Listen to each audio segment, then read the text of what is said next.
नमस्कार दोस्तों, इस वीडियो में आपको मिलेगा कोटा एवं बोधि शैली से संबंधित वो तथ्य जो कि एग्ज़ाम में पूछते हैं। ठीक है, तो एग्ज़ाम में पूछा जाता है इसलिए ये बहुत इंपॉर्टेंट है। आइए देखते हैं, बोधि शैली से पढ़ते हैं। तो सामान्यतः बोधि शैली के साथ कोटा का उल्लेख किया जाता है। बोधि शैली कोटा शैली साथ में उल्लेख किया जाता है। इन दोनों नगरों के मध्य केवल 32 किलोमीटर दूरी का अंतर है तथा यह एक ही राजवंश से संबंधित बोधि शैली और कोटा शैली है।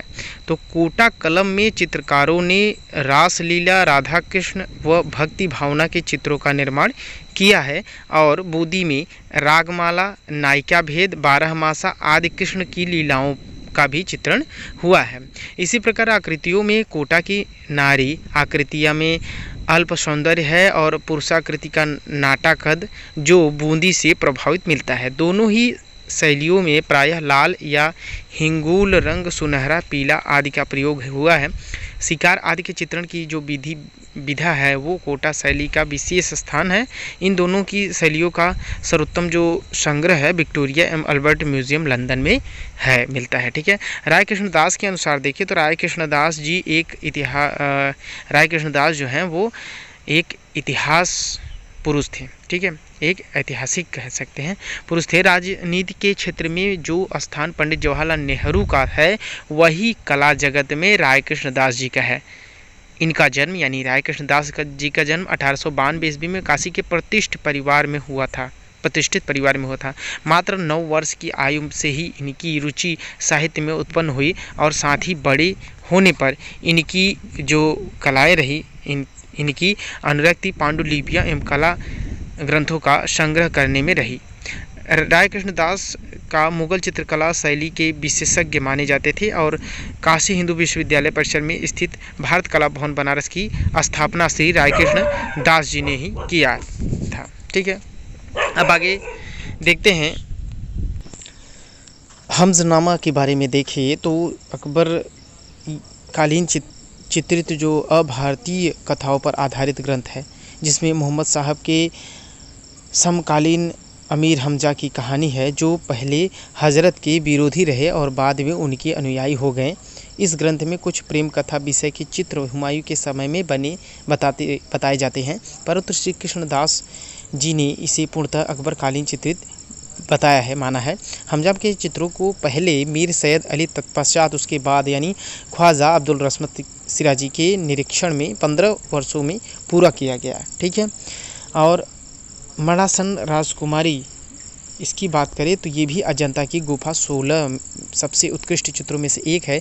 मणासन राजकुमारी जो है इस चित्र में एक उच्च कुल की महिला ऊंचे आसन पर लेटी हुई है और उसके पीछे एक दासी उसे सहारा देते हुए उठा रही है। पीछे खड़ी एक अन्य दासी सीने पर हाथ रखे भयग्रस्त प्रतीत होती है। एक अन्य दासी पंखा झल रही है। ठीक है, पंखा चला रही है यानी सफ़ेद टोपी पहने एक वृद्ध पुरुष दरवाजे पर खड़ा है और तथा दूसरे खंभे के पास बैठा है। सामने की ओर 2 स्त्रियां बैठी हैं। ठीक है, ये सब इम्पॉर्टेंट है इसलिए इस पे चर्चा हो रही है। अगर अब आगे देखिए गांधार शैली का विकास एवं उसकी विशेषताओं के बारे में, तो गांधार शैली पश्चिमोत्तर भारत के गांधार क्षेत्र में विकसित हुई थी। इस कारण इस शैली को गांधार शैली के नाम से पुकारा जाता है। गांधार शैली 1870 ईस्वी में डॉक्टर लिटनर द्वारा प्रकाश में लाया गया। डॉक्टर लिटनर जो थे वो गांधार कला के उत्तम नमूनों की खोज की और उसे अपने साथ विदेश ले गए। उन्होंने इन नमूनों को ग्रीको बुस्टिस नाम से संबोधित किया। गांधार अपने समय में भारतीय शिल्प व स्थापत्य कला का प्रमुख केंद्र था। गांधार के शासक नग्नजीत थे। ठीक है, गांधार के शासक नग्नजीत थे जिन्होंने उनके बारे में बहुत अच्छी कथा भी है। ठीक है, नग्नजीत तो ये जो थे वो इनके बारे में बहुत अच्छी जो कथा है उस पर विशेष आप ध्यान देंगे, पढ़ेंगे अगर आप स्टूडेंट हैं आर्ट से तैयारी करना चाहते हैं। ठीक है, तो नग्नजीत द्वारा चित्र लक्षण ग्रंथ का निर्माण किया गया और विद्वानों द्वारा इन्हें भारत का प्रथम चित्राचार्य माना जाता था। निश्चित ही इनके चित्र लक्षण का प्रभाव गांधार की कलाकृतियों पर भी पड़ा है और यद्यपि गांधार क्षेत्र यूनानी, ईरानी तथा भारतीय राजाओं के अधीन रहा है, अतः इसमें विषयों में भी विविधता दिखाई देती है। बुद्ध और बोधिसत्व की बड़ी और बैठी दोनों मुद्राओं की मूर्तियों का अंकन इस शैली में मिलता है, यानी गांधार शैली में मिलता है। बौद्ध विषयों में सिद्धार्थ के जन्म, माया देवी का स्वप्न, लुम्बिनी उद्यान में जाना और सप्तसती शिक्षा, विवाह, अभिनिष्क्रमण आदि को प्रायः चित्रित किया गया है। निसंदेह बुद्ध के जीवन की छोटी छोटी बड़ी जो घटनाएं हैं पे चित्रित किया गया है, जो शिल्प एवं सौंदर्य की दृष्टि से भी उच्च कोटि की है। गांधार शैली बहुत ही मूर्तियाँ अफगानिस्तान से मिली हैं, जो हाथी दांत की बनी हैं, और कनिष्क ने गांधार क्षेत्र में जिस प्रकार की कला को संरक्षित किया, वह निरंतर भारत में उत्तरोत्तर बुद्धि एवं नए प्रतिमाओं की प्रस्तुत करती है। अनेक शब्दियों में देखें तक कला जगत की अपनी रचनाओं से अभिव्यंजित करती है, यानी सुशोभित करती है।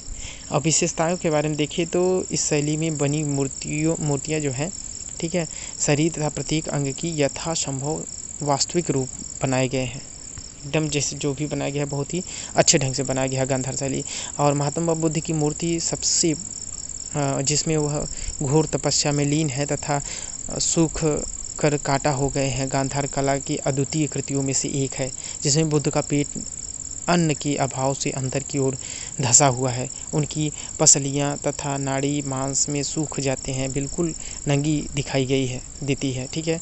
मूर्तियों को आभूषण, वस्त्र आदि पहनाए गए हैं, जिसके कारण मूर्तियों में शोभा व सजीवता परिलक्षित दिखाई देती है। अधिकांश मूर्तियाँ पत्थर, चिकनी मिट्टी तथा टेराकोटा से बनाई गई हैं। महात्मा बुद्ध के सिर पर घुंघराले बालों का गुच्छा अधिक बना है, ठीक है दोस्तों। तो ये वीडियो अगर अच्छा लगा हो तो प्लीज़ अपने दोस्तों तक शेयर ज़रूर करें, अपने ग्रुप में शेयर करें और साथ ही साथ इसे लाइक करें। अगर मेरे चैनल को अभी तक सब्सक्राइब नहीं किए हैं तो सब्सक्राइब करके बेल आइकन ज़रूर दबाएं, जिससे मेरे वीडियो अपलोड करते ही आप तक नोटिफिकेशन पहुँचे और कोई वीडियो मिस ना हो। आप देखते रहिए और अपना सेहत का ध्यान देते रहिए, सुरक्षित रहिए। Thank you.